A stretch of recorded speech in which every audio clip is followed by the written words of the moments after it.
All right. We are back with another episode with Katrien Vance. Katrien, it's been it's been forever, you know? It's been forever. I think we had you on like our very first like 10 episodes, like back in the early days of the podcast. Like this is gonna be, I think, episode 280 something, I don't even know. We'll figure that out later. But I think we had you back for kind of a recap, not, maybe a year later than that, but that's still years ago. So fill us in, like we're excited to talk and catch up. Fill us in. You still in the same place, you still teaching the same things. Give us a small little update, and then we'll dig on a pebble that's kind of rattling around in your shoe. All right. Well, congratulations to you two for being, I don't know, close to 300 episodes because it was episode 8 and it was episode 72. I went and looked back to see, and Holy that smokes. feels like a very long time ago. But I was reading the transcript and it's a lot of the same questions. So it's like, wow, I haven't figured anything out since then. But I am still at the same school. I teach at North Branch School in Afton, Virginia, center of Virginia, and it's a tiny little preschool through 8th grade, and I teach the 7th and 8th graders. And it's so small that if they discover you can do it, you're going to end up teaching it. So I Right. teach. I had been teaching history, English, math, and music, and I just this year I'm not teaching history for the first time in about 25 years. So now I'm narrowed it down to English, math, and music. There you So go. Did you just pretend that you can't teach history anymore right. and that like worked for you, right? I thought I forgot the we history. found somebody better. So it's been actually really exciting to watch her take over the history. That's awesome. Well, we so appreciate you coming back. And, like so many, we have this conversation with so many listeners. We will meet people in person at conferences, or we'll have some people reach out with some questions through, say, email. Then we encourage a math mentoring moment episode, much like this one. And a lot of people assume it's like theirs isn't a creative enough pebble. And we're like, it's not that is not what this is about, because the reality is we wouldn't have made it into, it's going to be episode 283, John, for this episode. We wouldn't have made it this far if this was an easy problem. And if talking about a pebble one time meant it was forever gone. A lot of this takes time. It takes iterating, it takes reflecting, and then it takes bringing it back up to to the conversation in order to have that conversation with others and kind of work through it, because everything is so nuanced. So I'm wondering, before we dig into a pebble, I'm wondering what would be a maybe a quick win for you. It might be that you're not teaching history anymore. I don't know, or maybe there's another quick win that you might want to share with the math community before we dig in here and start rattling that pebble around. Well, I would say a huge win is that, again, very small school. So there's one teacher who teaches third and fourth, one teacher who does fifth and sixth. I do seventh and eighth for math. We are all completely aligned with the whole sort of problem-based learning and using resources that are having the kids, that are sparking curiosity and having the kids investigate and hands-on learning and all. We are fully in sync with that. So that's really exciting. I don't have to fight anybody on what we think is the most effective Right. way to have kids really own the math and understand it, at a deeper level than just memorizing it.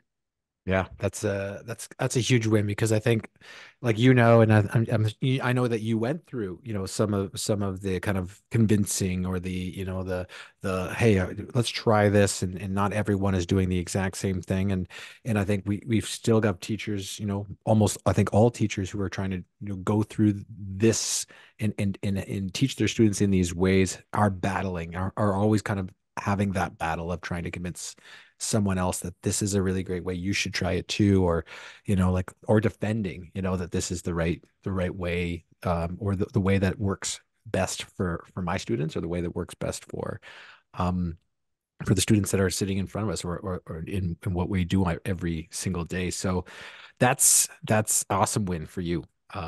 Now give us, in it, I guess it's more, again, another win, but fill us in, like, what's been, since last episode 72, what are some, epiphanies, revelations, new thinking, that you've had since way back, since we last chatted, and then we'll get into the pebbles.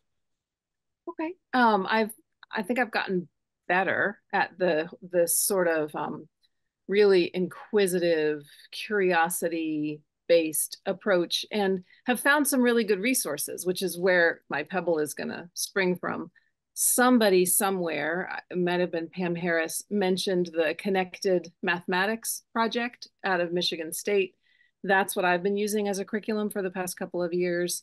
And so just finding those resources has been really helpful. And that's also the source of my problem, because that resource, which had been free, is now getting published and being official, and it's going to start Mm. costing money. And Mm. so it had been sort of the perfect scenario where it was online and it was free and I could adjust it as much as I wanted. And now it's going to be a published book. And so was so curious to hear what is out there that I don't know about, what kinds Mm. of programs and curricula and resources for really good problems, because Yep. I am not, as you heard, I'm not a trained math teacher. I mean, I've been doing it for 25 years, but That's that's not, training, my friend. it is on the job training. But I Yep. grew up the daughter of two English teachers. I was an English teacher first, and I'm totally comfortable there. I can tell you exactly what kids need to know and how to know it. Math, I feel a little less confident inventing for myself, although I've done a lot of that too. So um, I would love someone to hand me the perfect curriculum. Hey, yeah, this is a great pebble, because it sounds like you're saying, I would love for someone to do all the thinking for me.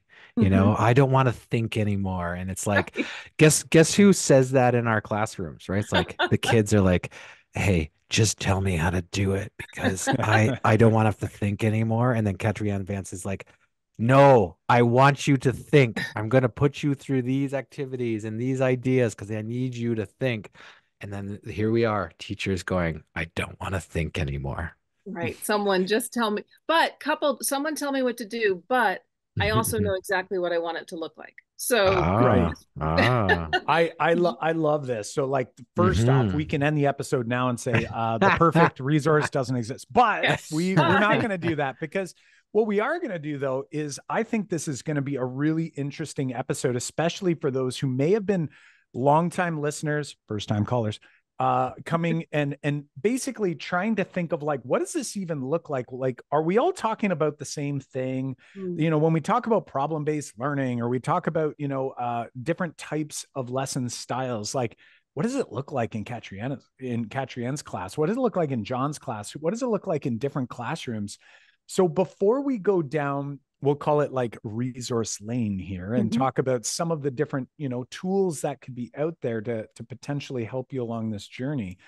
I would love for you to help articulate, for those who have not used Connected Mathematics project from Michigan State, describe what it is that you're liking about it, maybe some of those features and benefits, and that might help us to kind of frame what that looks like and sounds like. And then we can sort of discuss some of the other options that might be out there that may help. But again, as John said, we're going to make sure that everyone's doing some thinking along the way as well. So the biggest idea I would say about the CMP is that everything is in context. There's never just a naked problem, where if you're going to learn the distributive property, it will have come out of some kind of context. And I have seen the difference that that's made in terms of understanding something like slope, that slope is rate of change, is unit rate, is, scale factor, that all of those things build on each other. And my students are so comfortable with it before they've necessarily learned an official word for it, or, y equals mx plus b or whatever. And then the same thing we just finished quadratic functions. So that one is on my mind, that it's all out of a context. There's a reason that you're thinking about rectangles with a fixed area. And when you graph them, it's like, oh, lo and behold, it makes this shape, and it makes it every time. And then can we figure out from the equation, can we start to see things that are consistent in the graph and like that? So it just builds so organically that they're never memorizing something. They just see it so often and build for themselves the connections that y equals mx plus b, or, ax squared plus bx plus c means something to them once that label is finally given. And it's that the thing you guys said right from the beginning of holding off, holding off, holding off, and then saying, oh, by the way, the thing you just did looks like this when, in an official math book, or can be called this. Yeah, and it's been really successful for my kids in terms of their genuine understanding, and then being able to apply it to different kinds of problems. Right, right. So is the real struggle that this is a great curriculum that you want to use, and now we have to pay for it? And it's like, what can I do instead? Right. She's like, John, do you have a coupon code for this curriculum? The question is it because there are so many resources that are free online now as well. Yep. So I can get, I never know if it's illustrative or illustrative math that can get that on. Can get that for free. And so the other thing is, when they publish it, I've seen samples of the new textbook, and there's a lot of text on each page. And when it was online, I went through and changed all of that, put space for my kids to work and separated it out, and did some of that stuff that you guys always talked about with the textbook. Take this problem, but get rid of all of that stuff. Right. So not being able to do that anymore makes me nervous as well. It's nervous because it's like, that was a lot of work, to go through that. Is that why it makes you like, I don't have time to kind of do that again with some more resources or this grade level? Is that what's making you nervous, or is it like, I have to go through all that thinking again, and I don't have, it's like overwhelming? Like, where's the nervousness coming from? The nervousness comes from, if I spend the money on this curriculum and then I don't have that ease of manipulation because it's a printed book, is it still going to be as good? Got it. And then if not that, then what? Right.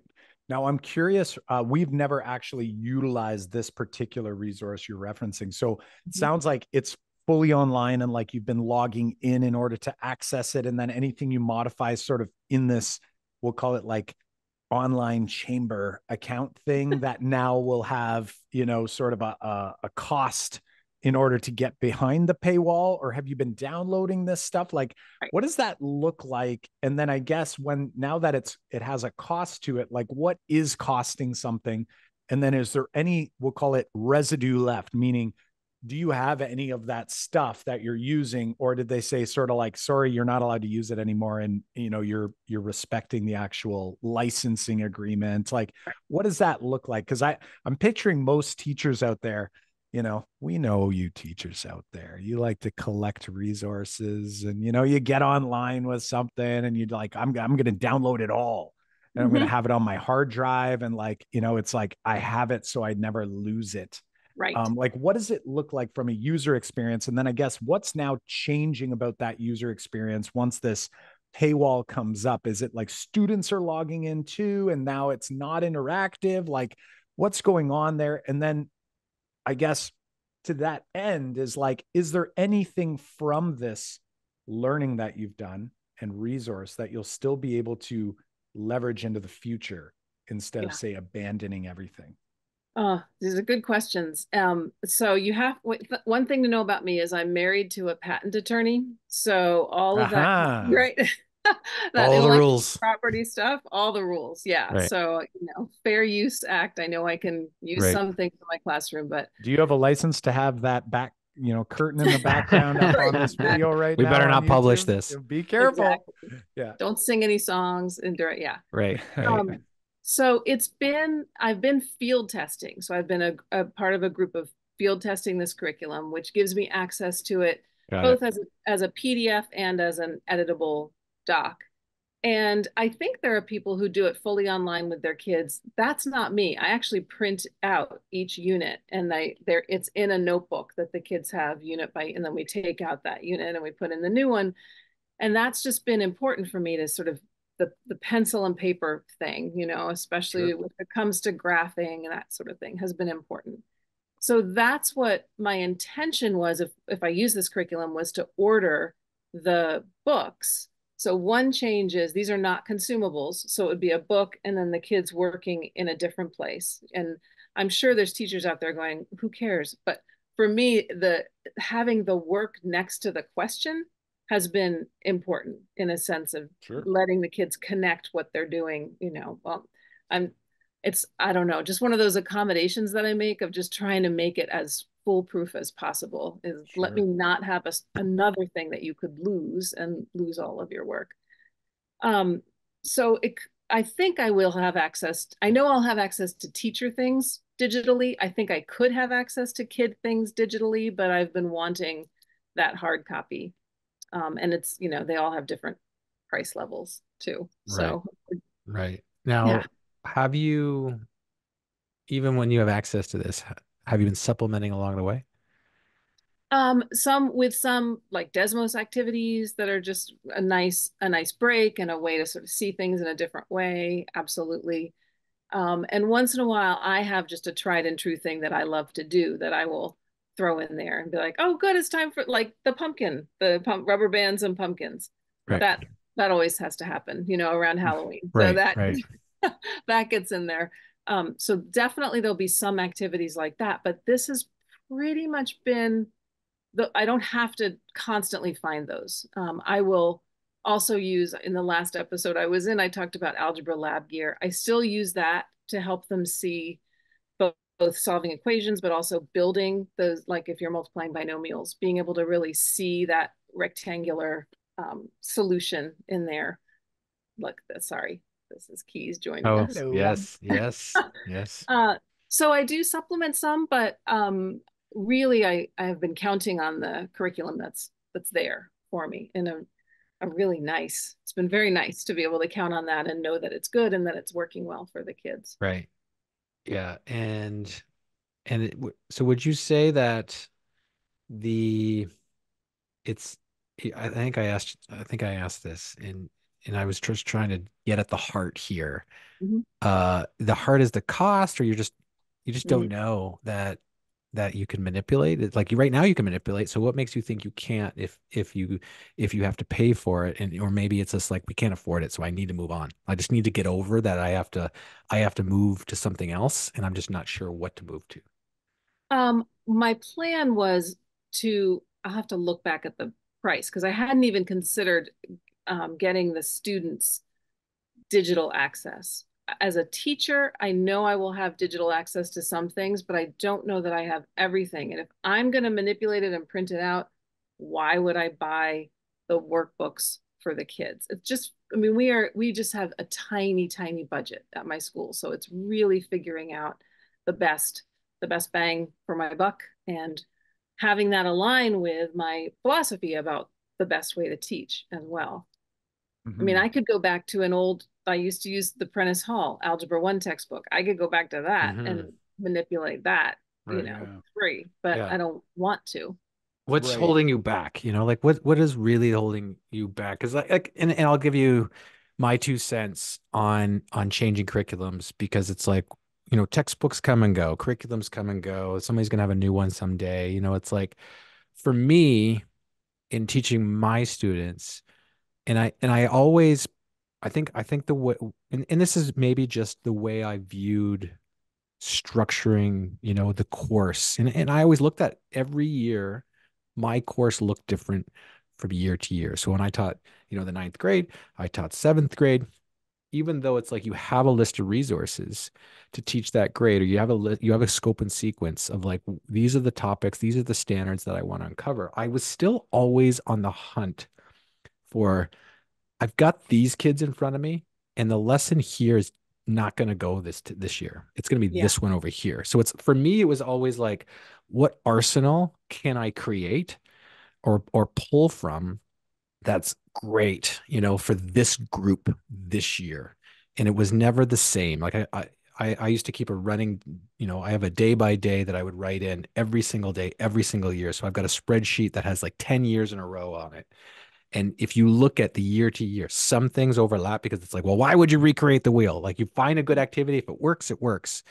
But a lot of times, because it's a different group of students, that those day by days would shuffle, and also the activities would come and go, right? So it's like all of a sudden I have a different activity that slides in here because it was, it replaces this one because I got better results. And I wanted to see, like, I ran that and ran that the previous year. It's like, that group responded this way. I think this group is going to respond this way. Like for me, in the way I tried to structure that, that was the job. That is the job of trying to like read who's in my room, understand what they need, and then figure out what is the right resource that time. And why I'm giving you like that 2 cents about where I used to think about is, to me it didn't matter what textbook was in front of me.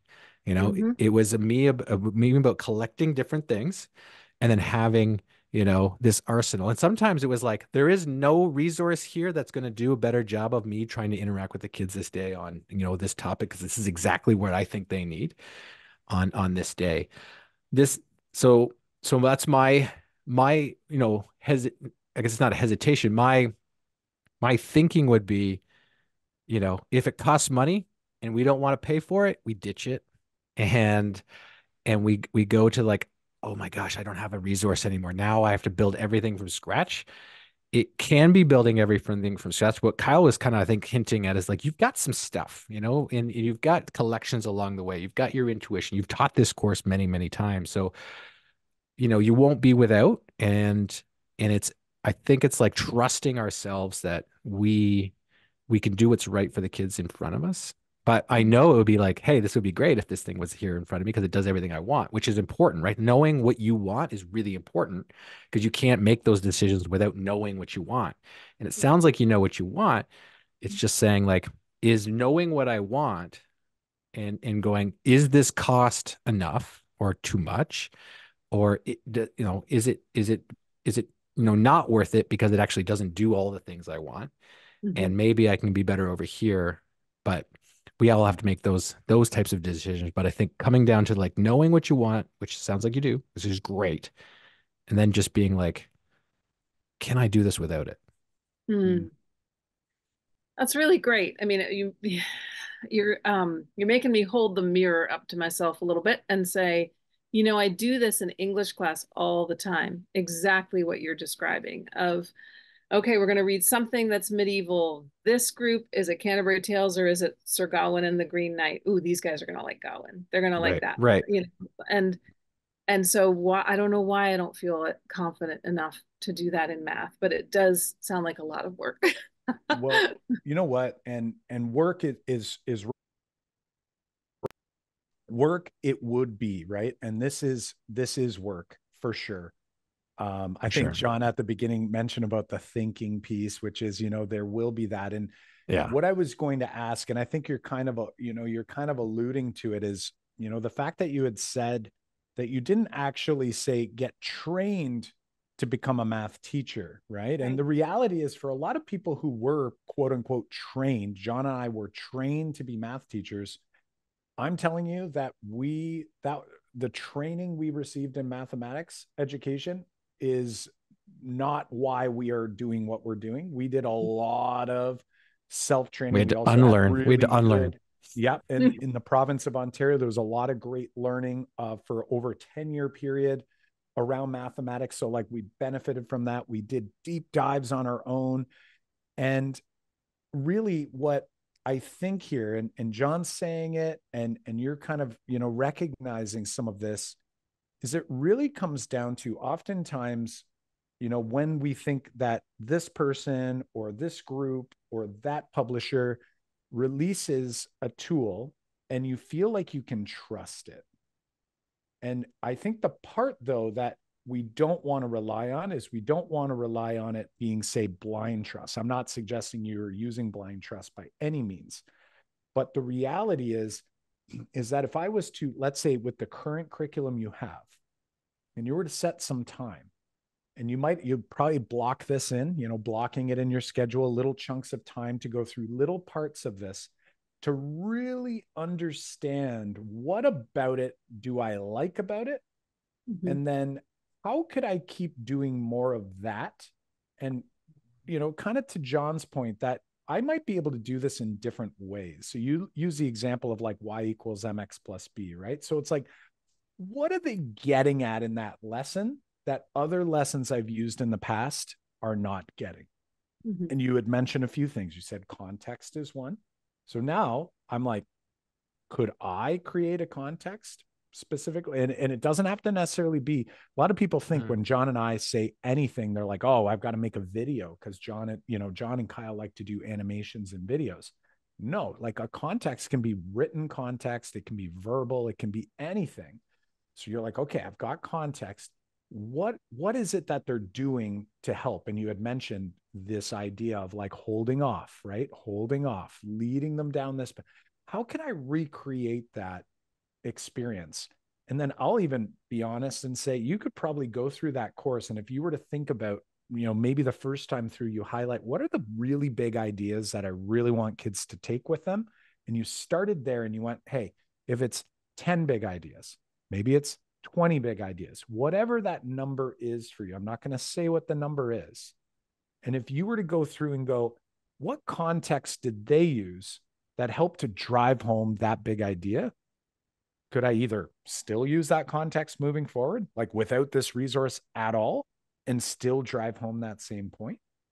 Or could I create my own? Meaning, if I really understand, because at the end of the day, if a context helped my students to understand the math understanding that we're trying to reveal, Mhm. then in a perfect world, that means I could probably apply it to another situation too, right? Because that's why we're learning this math. It's not only for the scenario, involving the apples and the baskets and the, whatever that context. It's like any context like that, any scenario involving the same big ideas that can reveal the same strategies and the same model could be leveraged here. So it's like if I spent a little bit of time, you might actually shock and surprise yourself that you're like, maybe I'm actually not needing to rely on this as much as I needed to.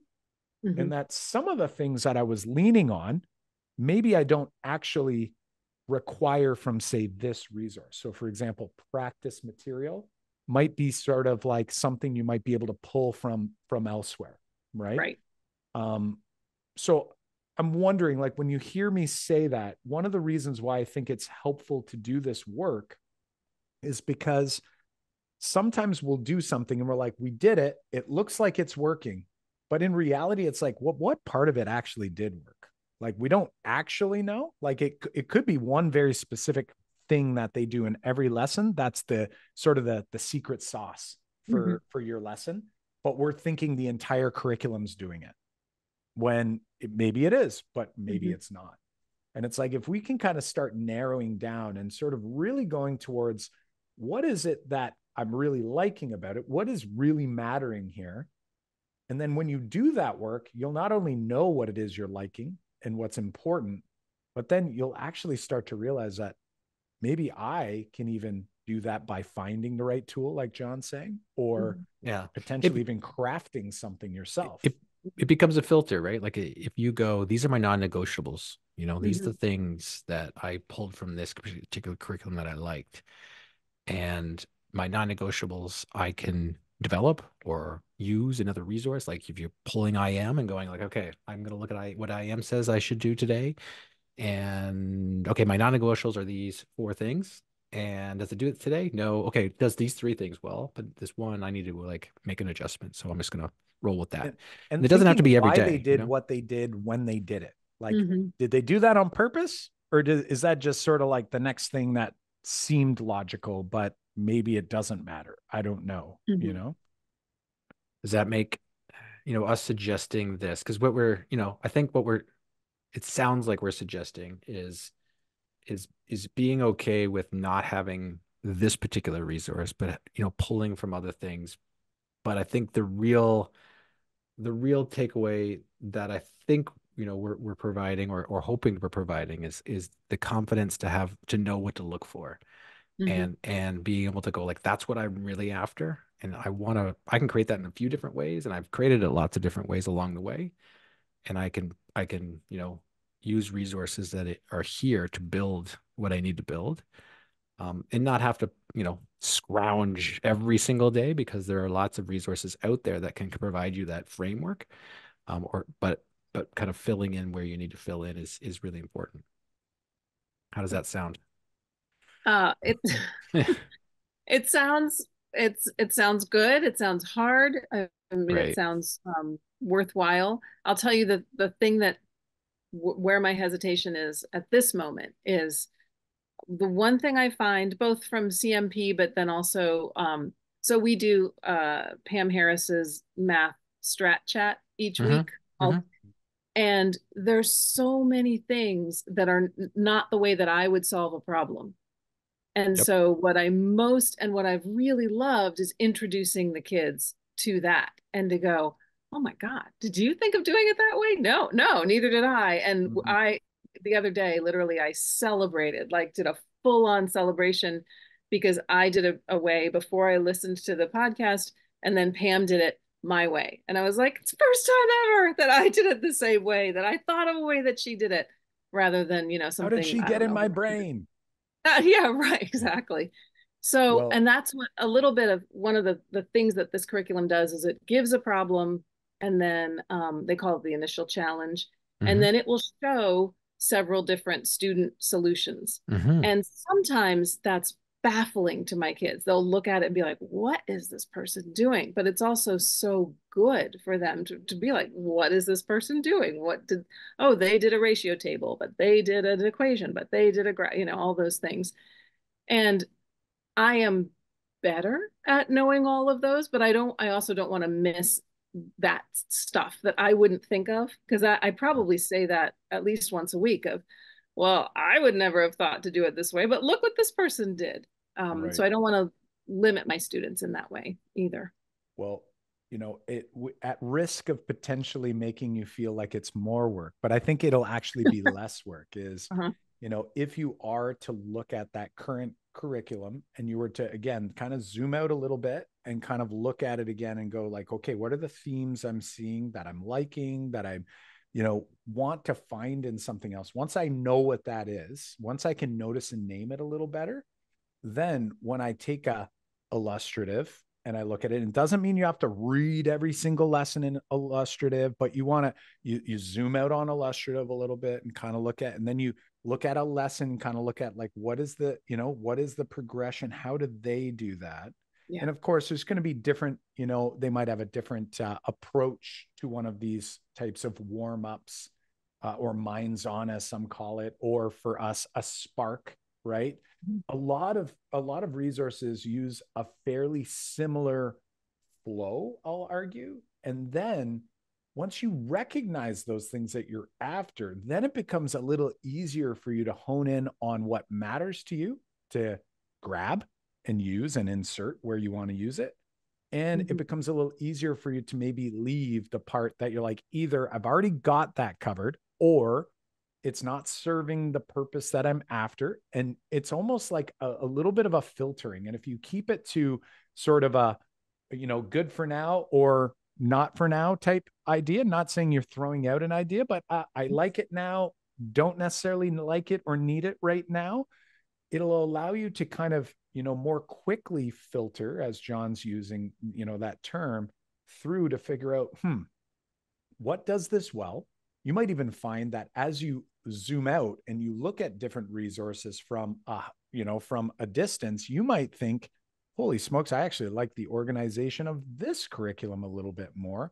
Not that I'm going to abandon the approach that I'm using with the one you're doing now, but you start to see like what makes more sense to you and what doesn't. Otherwise, really what we're doing is we're sort of going, okay, I'm going with this curriculum. I'm just going to try it as is. And like, we'll see how it goes. And hopefully it goes well, but it could be the opposite too, where it's like, maybe it's not, maybe it's going to be the worst year of my life. Hopefully not, but you know what I mean? Right. It could be anything. So as you start to kind of recognize those things and start to, more quickly identify, it's like anything in your brain, your quick thinking brain's going to start taking over and go, I recognize the pattern.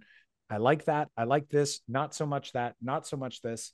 And it'll allow you to more quickly evaluate where do I want, or what resources might be helpful for me as I do my planning.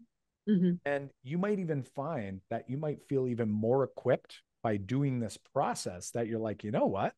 Every now and again, I'm going to pull something from illustrative. Every now and again, I'm going to go to everyday math. Every now and again, I'm going to go to the Make Math Moments, problem-based full units that we have on our website.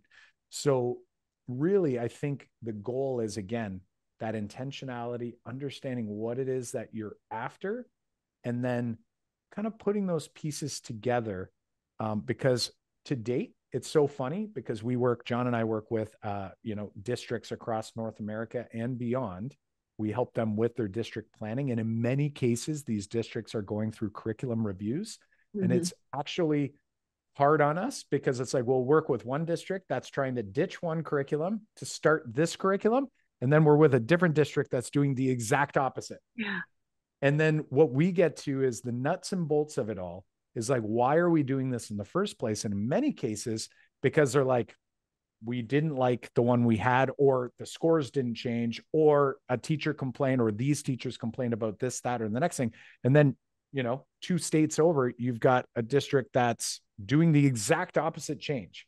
Right. So we really try to highlight that, the resource itself, while can give you a great starting point, it's actually much less important than, say, which one is it and which one am I going all in on or some in on. And it's more about, again, recognizing and becoming more fluent with what am I after? Like, what do I really want here?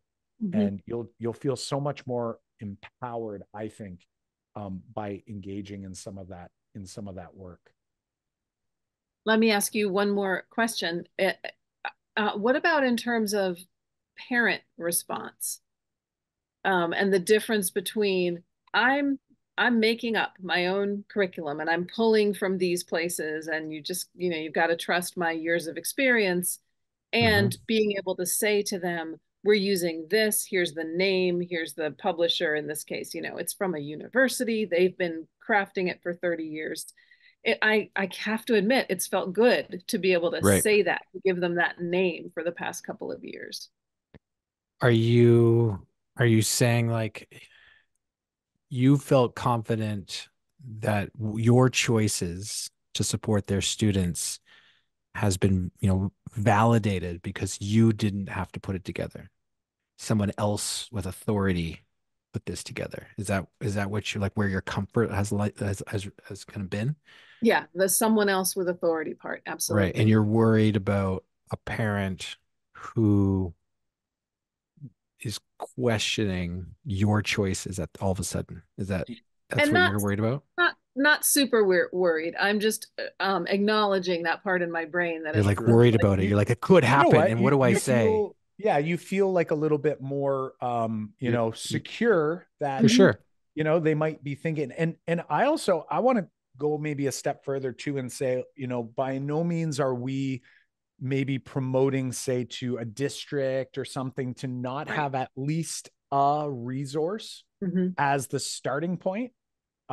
So that's not what we're saying. So we would actually say it's probably not a good move if all the teachers out there just were randomly grabbing now randomly is the key word, right? So having a starting point is always a good fit. But I guess what we're trying to, hopefully the big takeaway here is that regardless of what your starting point is, be it illustrative, be it a different, resource, again, illustrative, put together and, founded by an amazing mathematician, amazing educator, and is very well, well regarded.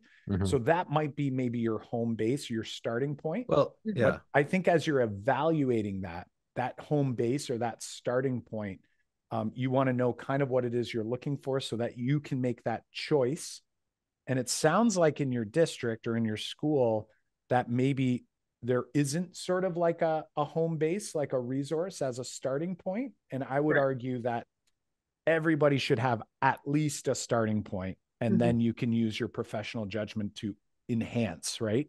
Versus if it's just randomly mixing and matching, for the vast majority of people, that ends up being a big experiment, which, you know, we wouldn't necessarily advocate for, right? Mm-hmm. So it's like, but we also want to give you confidence that regardless of where you hang your hat in this next year, if it's illustrative as a starting point, or if it's, Desmos curriculum, which is a paid curriculum, unfortunately, then you at least know that that was put together very intentionally.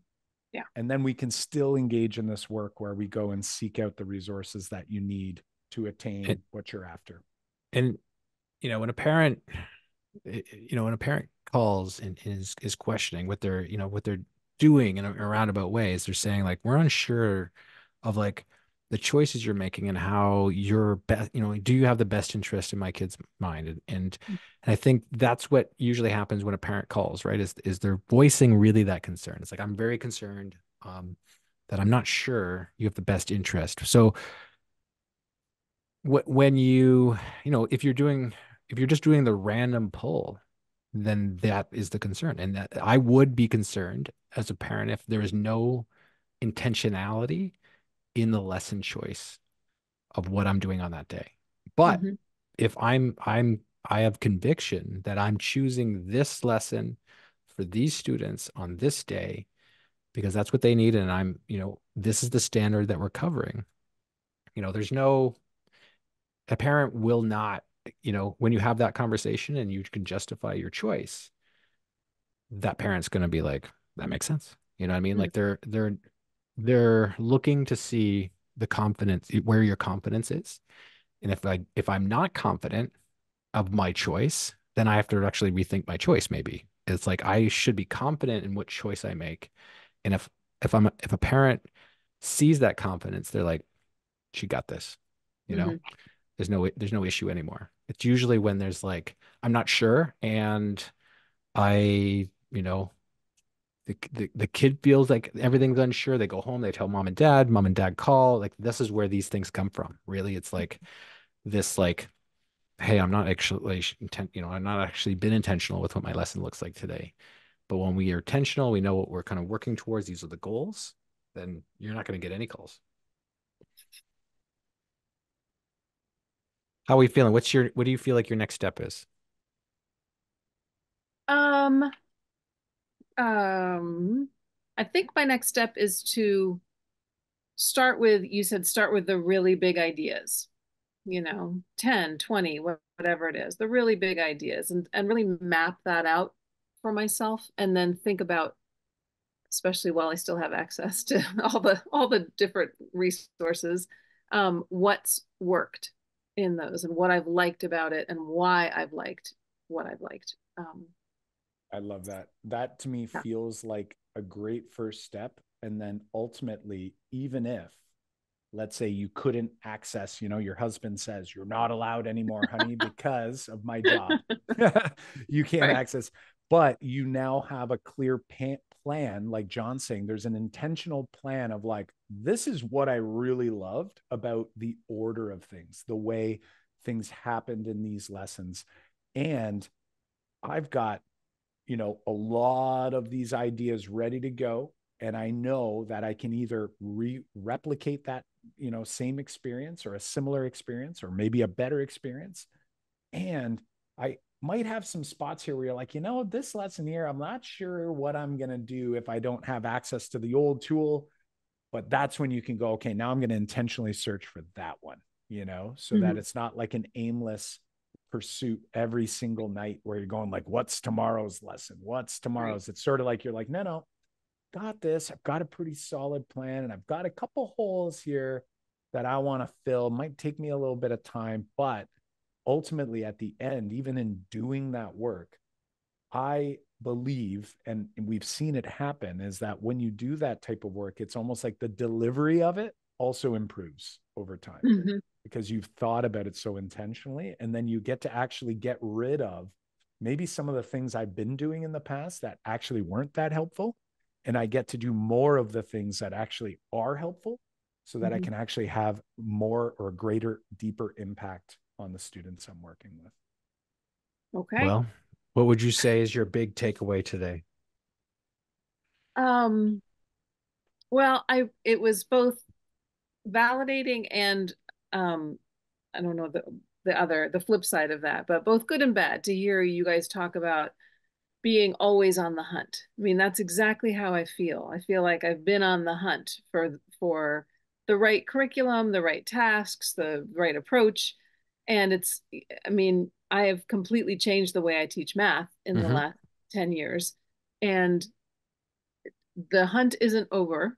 And that's kind of bad news in some way. You know, it'd I be a haven't lot got it easier. figured out, you know? It's Yeah, not like, oh, that's done now. Lesson check. right. Course over. You know, it's Yeah. never, you know, within my 19 years, I taught, you know, as I said, they got the same courses every year. I never, even though it's like, I think I remember thinking like my binder's complete once and Right. going like, but then that means I'm like, I think we said this a long time ago, Kyla. We haven't said this in a while, but I mean, like, that's me, you know, thinking that for 10 years, I taught for 10 years, but really I taught, you know, the same year 10 times. And that's not great for my kids, right? And it's kind of Yeah. like, what is the right move today for this group? Yeah. It's so much more of an active thing than I think people realize it is teaching, whether Mm-hmm. Well, it's listen to this. It's like teaching can be super passive, but it doesn't mean it's teaching well. no, Right? If no, you want to be Right. absolutely. an effective teacher, if you want to have an impact, and it doesn't even guarantee, this is the crazy part. Like nothing we do can guarantee learning, but if we want to have the greatest chance at having an impact with students, it is a very active process, meaning we're never done because let's be honest, Mhm. the curriculum that now is gone from pilot that you like, that's going from pilot to a paid resource, why didn't it come out 50 years ago? You know, like if it was, it's because we're still working on it. And guess what? 20 years, that curriculum, it's going to need a lot. It's going to take a lot of tweaks, right? So even though it's Right. amazing today, the reality is that 10 years from now, it might not be thought of as amazing anymore. So, you know, I think taking that, you know, and making that intentional choice to continue the learning is going to pay dividends to you from, you know, how you feel as an educator, but then also for the students that you're working with. Okay. Well, that's not what you guys were supposed to say, but I that's I know. I know. We so appreciate you. Yeah, It's so thanks. awesome to spend another opportunity here having you back to chat.